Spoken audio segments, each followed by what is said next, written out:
In Search Of has investigated the mystery of many ancient monuments, the pyramids, Stonehenge, and Easter Island. A solution to these puzzles may be concealed in Florida's Coral Castle. This monumental structure was created by one man with his bare hands in the 20th century. What strange forces created this castle of secrets?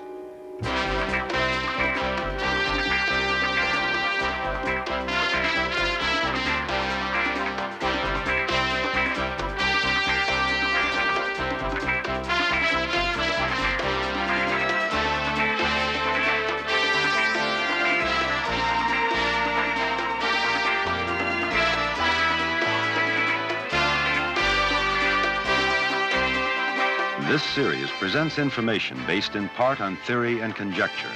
The producer's purpose is to suggest some possible explanations, but not necessarily the only ones, to the mysteries we will examine.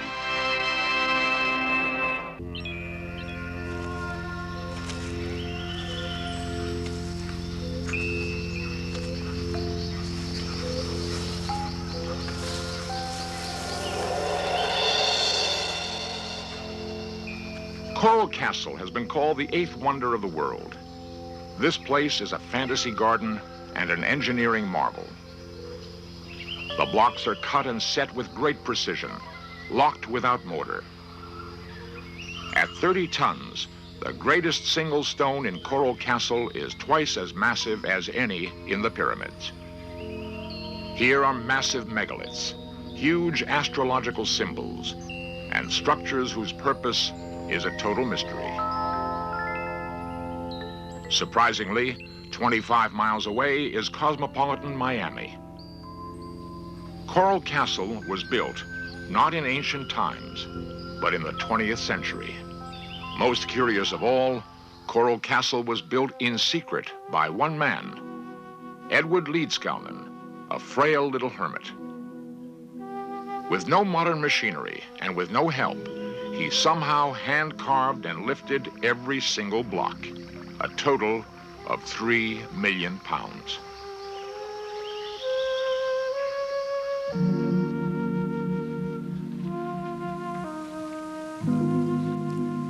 With all our modern technology, we might be able to duplicate the pyramids. But how could we ever do it with our bare hands? Dreamers beyond the fringe of science have postulated a long-lost art of harnessing anti-gravity. It seems incredible, but Ed Leedskalnin may have rediscovered these ancient secrets. Let's look at his life story. The mystery of Coral Castle began in rural South Florida just after World War I.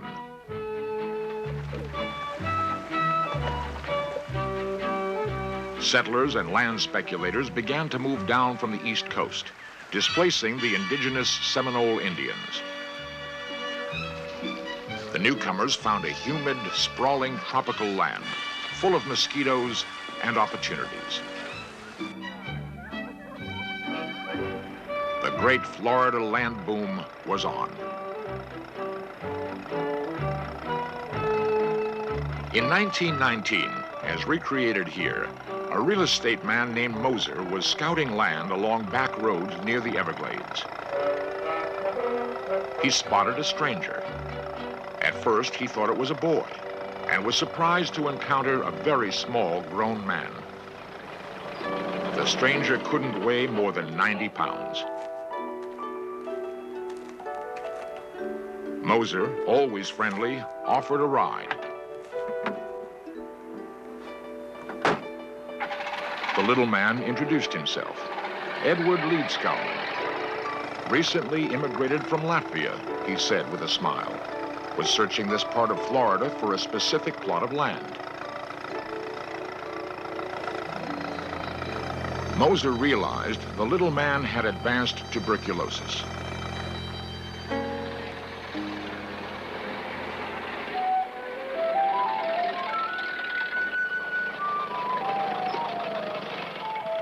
Mrs. Moser always welcomed the strangers her husband brought home. Life was lonely in this new land. Edward Leedskalnin was very friendly, very polite, and confessed outright he hadn't a penny to his name.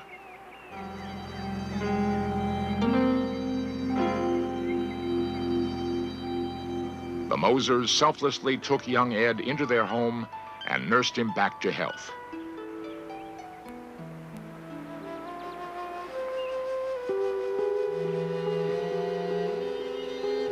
They listened with respect to his story of leaving Latvia, of his search all over America for the right type of land. "I'll know when I find it," he said. "It's for my sweet 16. He would never explain who she was, but Ed was obviously haunted by a dream or a memory of land and a castle for his sweet 16.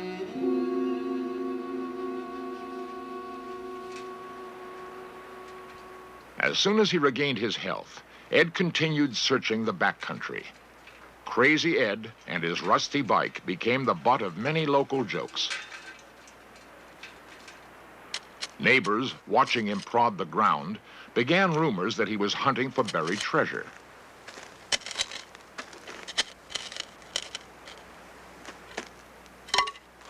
Ed always rejected the good farmland. When people wondered why, he only smiled.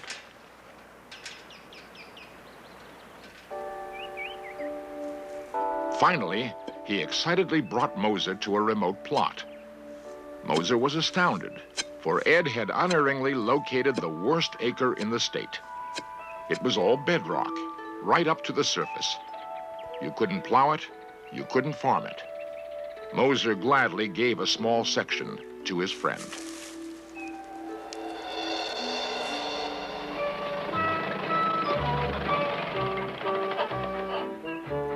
A few weeks later, Moser's curiosity got the better of him. He dragged his wife out through the brush to see what Ed could possibly do with that land.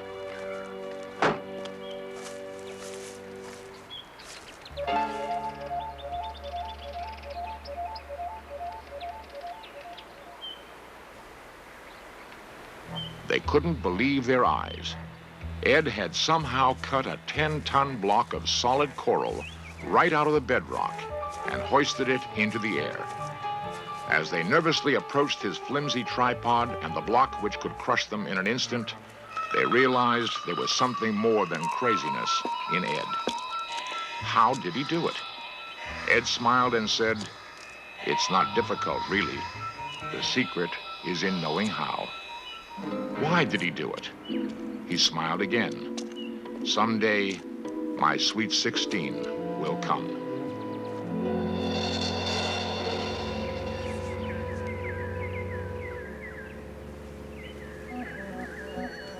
Working alone, he cut more blocks. All the locals had to visit and gape at this accomplishment. Ed was friendly, but firm. He would never tell his secret techniques, and he would always stop work when people came near.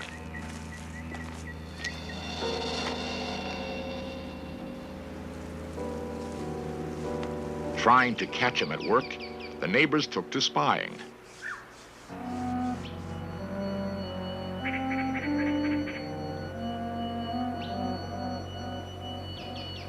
Some people swear they saw the rocks move. Ed could somehow sense their inquiring gaze. He would simply stop working and patiently wait until they gave up trying to discover his secrets.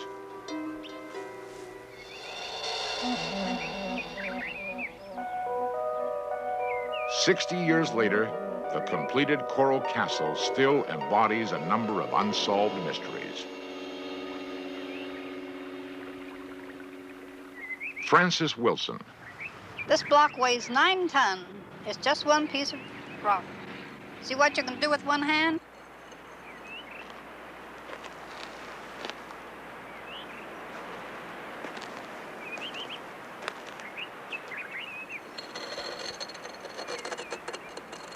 He's quite interested in safety, I know that, and he always wanted to make sure the children couldn't get down in here, and that was his gate to keep children from going down the steps. Those who knew Ed remember him with great respect. Charles Williams and Bodil Lowe.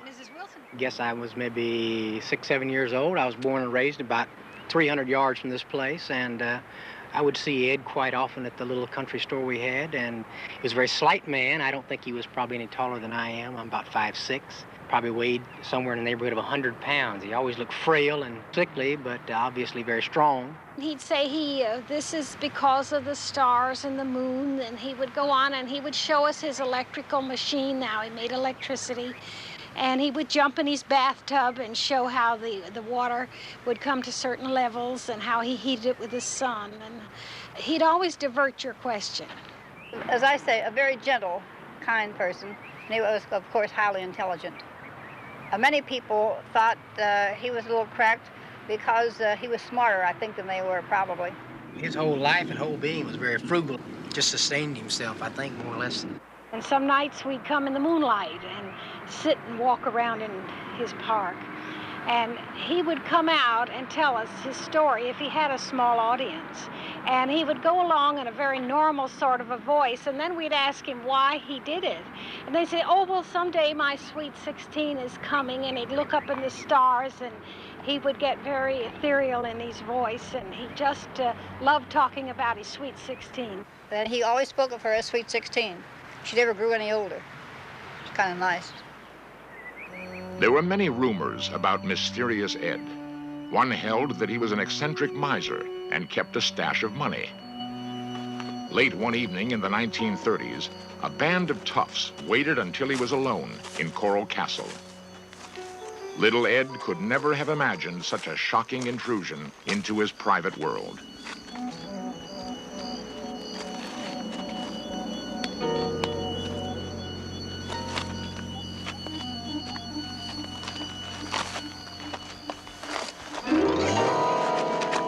The attack prompted the most extraordinary feat of his life.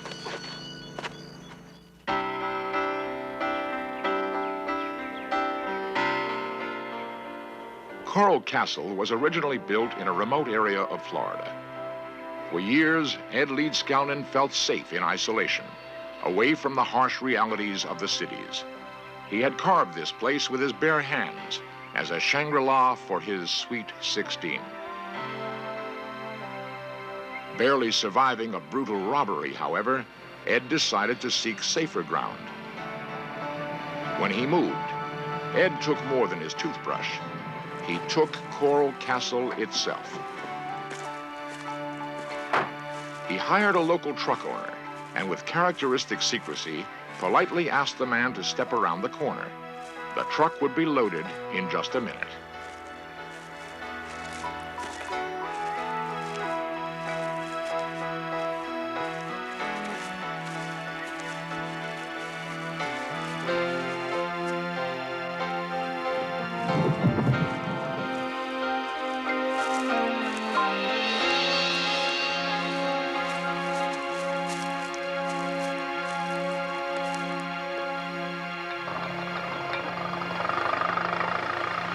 Piece by piece, Ed moved all 3 million pounds of rock 10 miles to its present location near Homestead, Florida. As usual, no one ever managed to see how he lifted the giant rocks, which weighed up to 30 tons apiece. How did he do it? There are many theories. 60 million years ago, this was all of South Florida. Thousands of miles of living coral reef. The rock which he used, fossil coral, may have internal forces which only Ed understood. A huge brain coral seems almost conscious, perhaps contemplating ancient secrets. Living coral constructs its own undersea castles. Forces deep in the earth fuse dead coral into oolite, a dense, strong organic rock. And most of South Florida has little topsoil over this bedrock. We asked the men at a rock quarry to try an experiment, to cut and lift a giant block of oolite. With diamond-tipped power saws, the cutting alone took several hours. The only way to break the block free, brute force.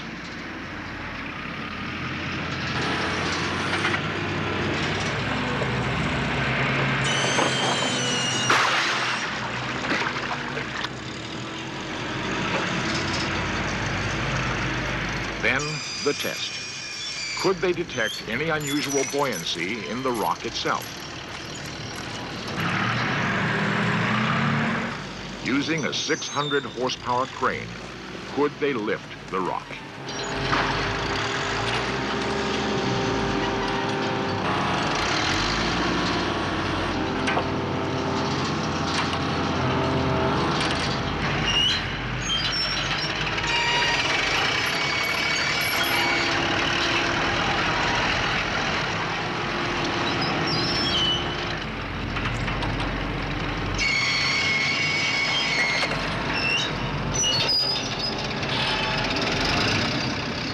After the crane almost tipped over, they managed to drag the block a few yards. What modern equipment would it take to duplicate Coral Castle? It couldn't be done. Charles Valois comments. Not with the modern equipment. I wouldn't cut more than 4 foot long and 32 inches wide and 7 or 8 foot long. That's the most I'll cut. And you see the struggle I have getting it out with that machine. This is the only known photo of Ed apparently working. Although he seems to be breaking the block free with wedges, a close look reveals that the block is already cut free, with a cable underneath. Engineers have been puzzled by this photo. Bruce Cathy has extensively studied and written on Earth forces. He believes that a harmonic grid inside the Earth's surface can create actual anti-gravity at certain nodes on the grid, and that Coral Castle was built on a position of harmonic resonance. He's moved stones up to, coral blocks up to 25 tons, and he'd put them up overnight just on his own. After he died, I checked some of the instruments he was using, and they're very, very primitive. Chisels and hammers and ropes and pulleys and things. Nobody can understand even today now how he done this. I found when I applied the harmonic mathematical basis to his position on the Earth's surface geometrically, that the same harmonic values popped up on the area where he was. He always said that he had the secrets of anti-gravity and magnetic fields, and he also said that he knew how they built the pyramids. So it appears if he was telling the truth that it looks like he did have these secrets.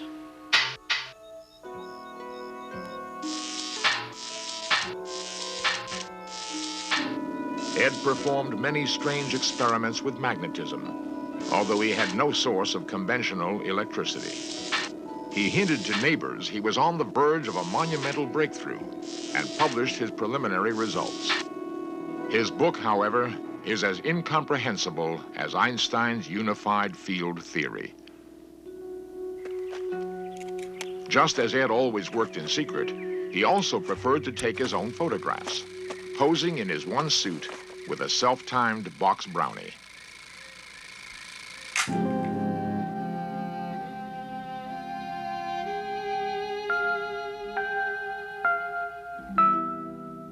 These films are not the best quality, but they are the only known movies of Ed Leedskalnin. They were discovered in 1980 in the back of a closet.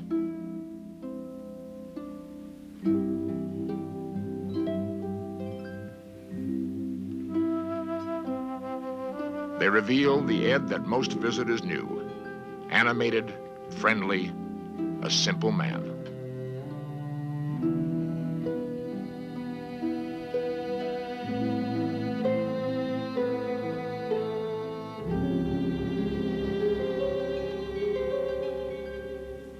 With this same simplicity, Ed awoke one morning in December of 1951.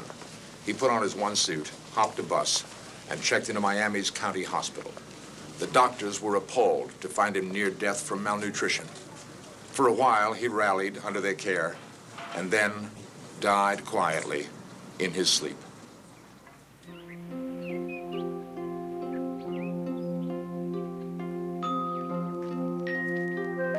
Even after his death, Ed left a few surprises. Neighbors guarded the grounds until authorities could make an official investigation.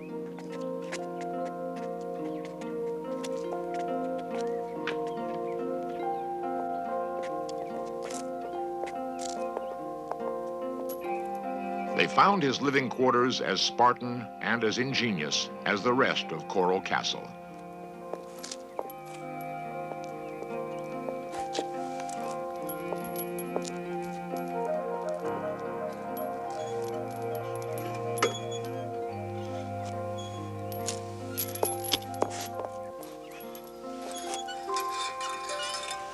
They also found $3,800 in crisp $100 bills and what resembled a treasure map. All attempts to follow the directions on the map were futile. Nothing seemed to correspond to our normal three-dimensional geometry. Ed left many mysteries, a lot of money, and a castle for his sweet 16. Was she a real person? Or was she a dream, an ideal of all that is good?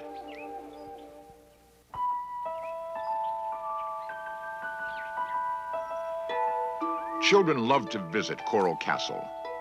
They instinctively respond to the childlike sense of play which is so magnificently sculpted here. In his life, Edward Leedskalnin carved and lifted over 3 million pounds of rock. Yet there is one small stone weighing 50 pounds, which he never managed to lift. Ironically, on both sides of his simple grave in Miami are the graves of 2 little children. We think he would have felt at home.